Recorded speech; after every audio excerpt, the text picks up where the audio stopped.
Como eu mencionei anteriormente, ele não gera energia, por isso fica fechado quase todo o tempo.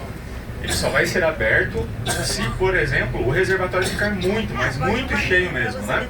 Aí ele abre para evitar que o excesso de água passe por cima da barragem.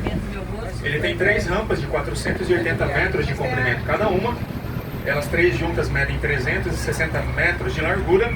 E as comportas, que são 14, pesam até 300 toneladas cada uma e medem 21 metros de largura por 21 de altura aproximadamente. Se porventura abrirem todas as comportas ao mesmo tempo, por ali passam até 62 milhões de litros de água por segundo, o equivalente a 40 cataratas do Iguaçu. A última abertura foi em dezembro de 2023, uma época que tivemos muitas chuvas por todo o Brasil, né? Se chover só em Foz do Iguaçu, não altera o nível do reservatório, a gente vai ver ele de pertinho depois, ele é gigantesco, né? Precisa chover nos estados de Minas Gerais, São Paulo, Mato Grosso do Sul e Paraná para essa água toda chegar até o reservatório de Itaipu. Aí sim, se por necessidade, vão ser abertas as comportas. E nós vamos nos encaminhando agora para a área das barragens, para a área industrial de Itaipu. A construção da usina iniciou-se em 1975 e durou até 1991, 16 anos, né, de obra, e uma das primeiras etapas foi a escavação do território, para a obtenção de material a ser reaproveitado e também para a construção de algumas estruturas, como a que a gente vai ver um pouco mais à frente.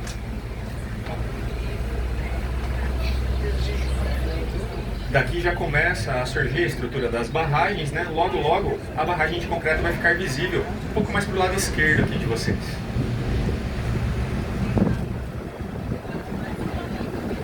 De 75 até 78, os 3 primeiros anos da obra foram dedicados à escavação, né? E aqui do nosso lado esquerdo começa a surgir essa primeira estrutura construída. Lá na extrema esquerda, o fluxo natural do Rio Paraná, ele sempre passou por ali, no meio uma ilha de rochas, e bem pertinho da gente começa a surgir o canal de desvio.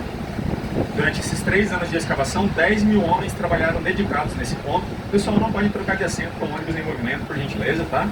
Resultando em um canal de 2 km de extensão, 150 metros de largura e 90 metros de profundidade.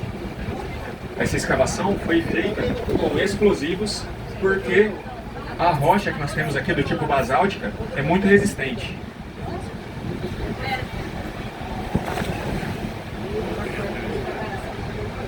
Esse canal, pessoal, esse trecho que nós vemos aqui, ele era todo preenchido por rocha basáltica, né? Essa rocha que é muito resistente, ela proporcionou a construção da usina nesse trecho porque ela suporta o peso das barragens e também do reservatório.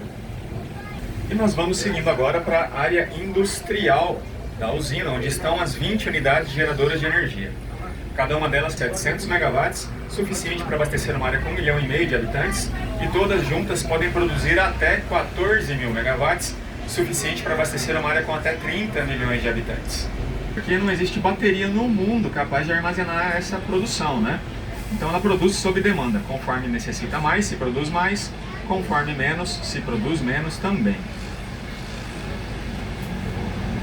Pessoal, voa um chapeuzinho aqui na frente, está comigo, tá? Depois na próxima parada eu entrego, não tem problema. Começa a surgir aqui do lado direito de você uns tubinhos brancos bem pequenininhos, né? Brincadeira, eles são gigantescos, esses são os condutos forçados. Eles têm cerca de 11 metros de diâmetro e quase 142 metros de comprimento. É por eles que flui a água que movimenta as turbinas. Nós não conseguimos ver as turbinas porque elas foram instaladas 50 metros abaixo da área industrial de onde nós estamos passando agora. Cada tubo tem a vazão de 690 mil litros de água por segundo. Se somarmos 2 deles, nós temos a vazão equivalente a 1 cataratas do Iguaçu. E se somarmos todos, a vazão equivalente a 10 cataratas do Iguaçu. O reservatório, nesse momento, está do nosso lado esquerdo, depois dessa barragem de concreto, tá? Do nosso lado direito, perdão. Do nosso lado esquerdo, agora, começa a surgir o edifício de produção, a casa de dados. Sala de controle, sala de despacho e de manutenções dos equipamentos, incluindo as turbinas, né? É nesse edifício onde é decidido qual equipamento vai ser ligado ou desligado, o quanto de energia vai ser produzido e para onde vai ser enviado também. E lembram que tudo aqui é muito bem dividido, pessoal? É tão bem dividido que a gente já cruzou a fronteira sem nem perceber.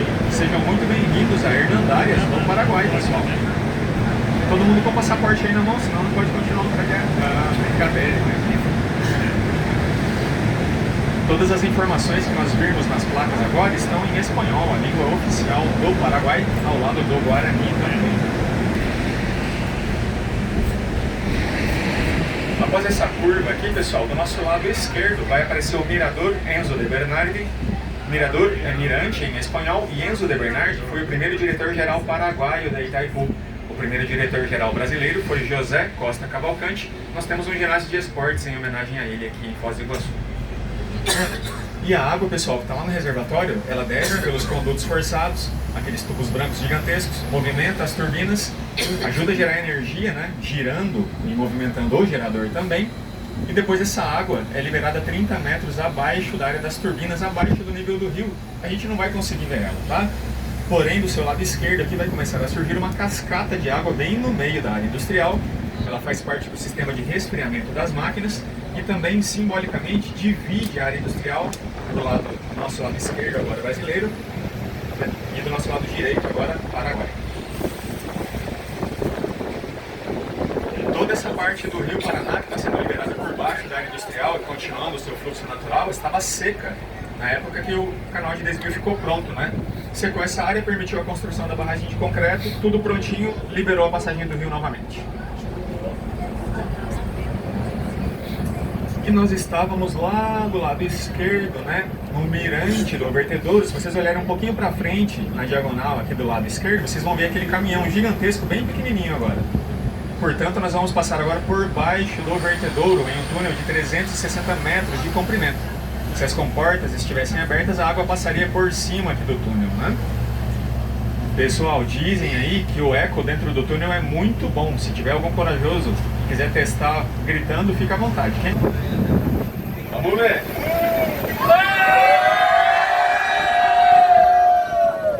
E o túnel é bem comprido para gritar mais.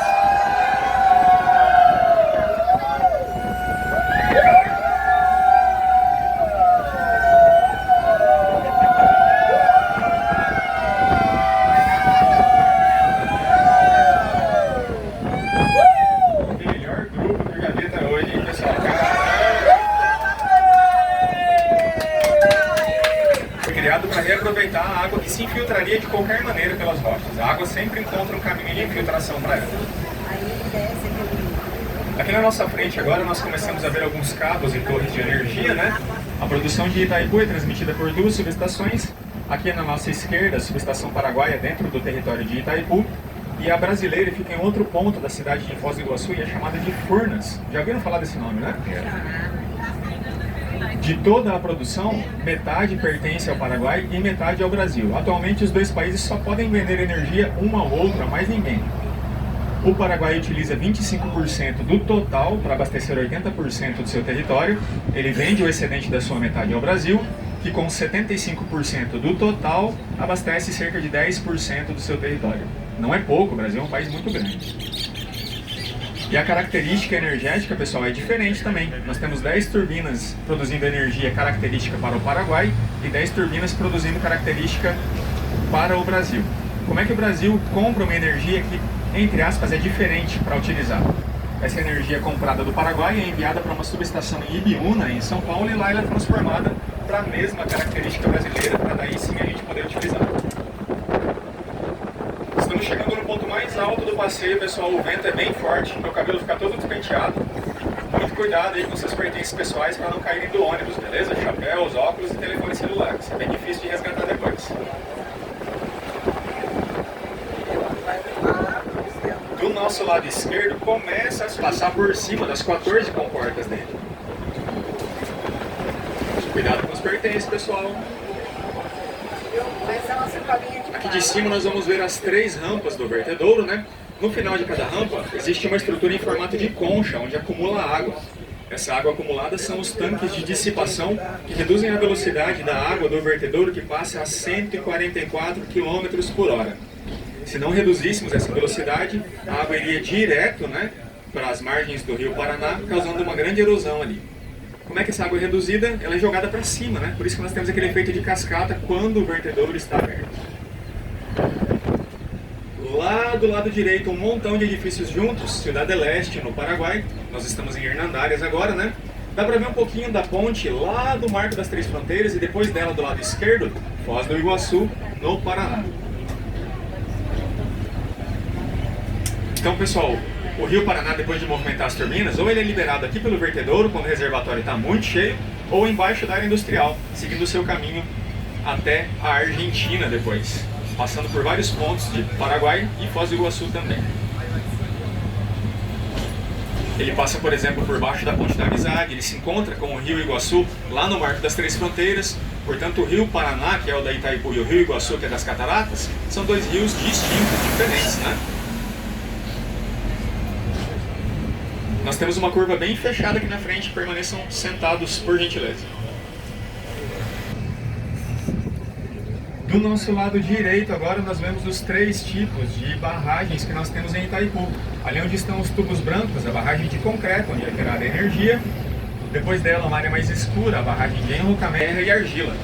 Essas duas últimas barragens servem apenas para conter a água do reservatório.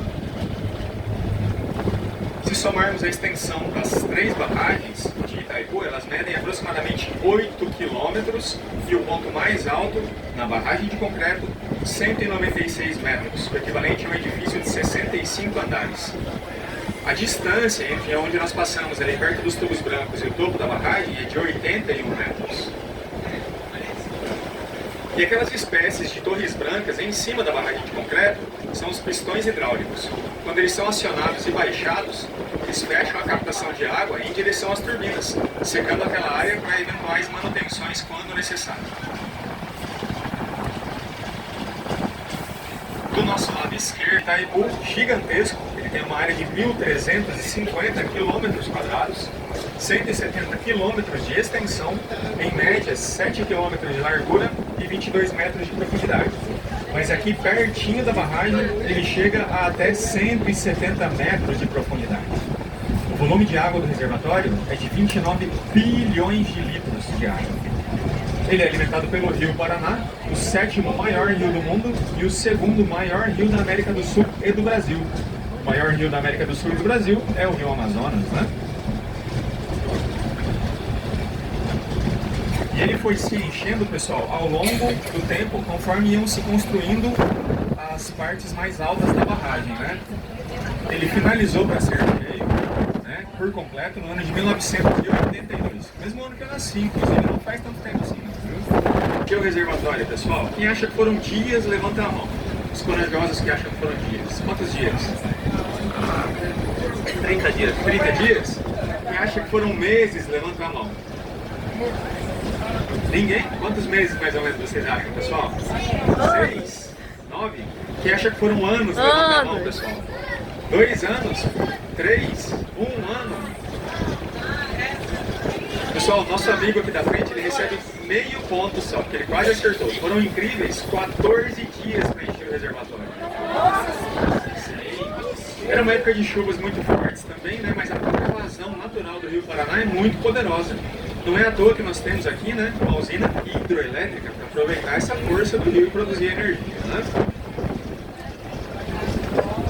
O Rio Paraná, inclusive, que está ficando cada vez mais para trás da gente. Então, o que isso significa? Nós cruzamos a fronteira novamente. Sejam muito bem-vindos ao Brasil, pessoal. Viagem mais rápida entre Brasil e Paraguai aqui na região de Foz do Iguaçu, viu? Sem fila, sem ponte, sem imigração, né? Muito, muito rápido. Pessoal, costumam perguntar se a pesca e navegação aqui no reservatório e no Rio Paraná, se for 3 km antes da barragem ou 3 km depois, é permitida a pesca e a navegação, tá? Nesse perímetro é bem monitorado e não é permitido o acesso para qualquer pessoa, tá bom? Nós temos uma descida bem íngreme agora aqui na frente, por gentileza, permaneçam sentados, ok?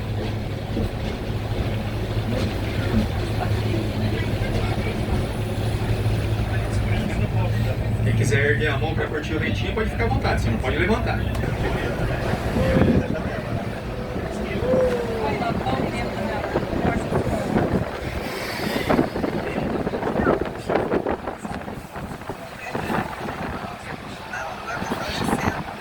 Pessoal, nós vamos passeando agora ao lado da barragem de enrocamento, né? Ela está aqui do nosso lado esquerdo. ela é feita de dentro para fora por areia, argila e coberta de rochas que foram retiradas da escavação do canal de desvio que nós vimos anteriormente. Cerca de 15 milhões de metros cúbicos de rocha reaproveitados aqui nessa área. Né?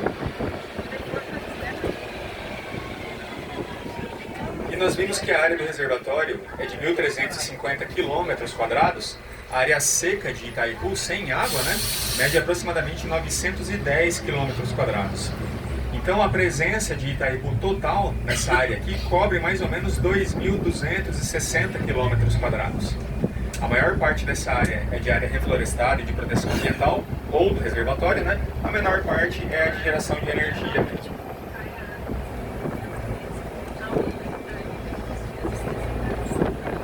E nós vamos passar agora pela terceira barreira de controle, né? Tínhamos uma principal para acessar o território binacional, a segunda para acessar a área industrial e a terceira agora saindo da área das barragens, né?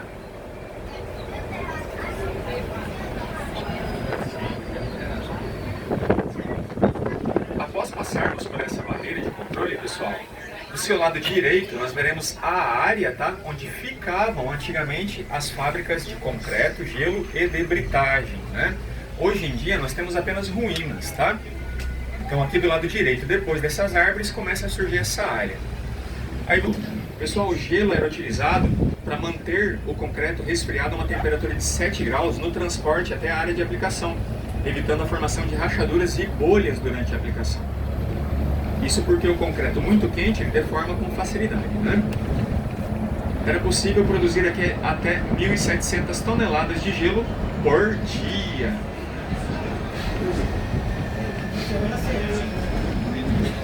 E nós vamos ver aqui nessa curva agora também do lado direito uma vista bem mais ampla da barragem de concreto, né?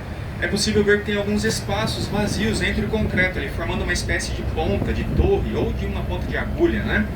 Isso porque a nossa barragem de concreto ela não é cheia de concreto, ela tem alguns espaços vazios, portanto ela é chamada de barragem de gravidade aliviada. Isso reduziu o custo de construção da barragem, mantendo a mesma resistência. Uma tecnologia interessante para a época e de vanguarda também. Nós seguimos agora para a nossa última parada, o Mirante Central. Ali vocês vão encontrar cafeteria, loja de souvenirs, serviços fotográficos, banheiros e um vídeo institucional. Talvez também encontremos alguns senhores de capacete prateado, barrageiros que ajudaram a construir aqui a usina. Podem se aproximar, conversar com eles, tirar foto. Eles são a memória viva da Itaipu, né? A nossa parada ali, pessoal, é de mais ou menos 10 minutinhos, tá? Levem seus pertences pessoais, os assentos não são reservados ou marcados. Não subam nas grades de proteção e respeitem os limites de segurança. Se vocês precisarem de qualquer coisa, é só se aproximar. O meu nome é Ronaldo, ok? Eu vou avisar pelo microfone do Mirante o momento de retornar ao ônibus e por onde retornar também. Ele vai parar aqui para a gente descer e depois nos espera um pouco mais para frente. Nós estamos com vários ônibus fazendo turismo hoje. Não se esqueçam, né? O final do nosso é D07, beleza?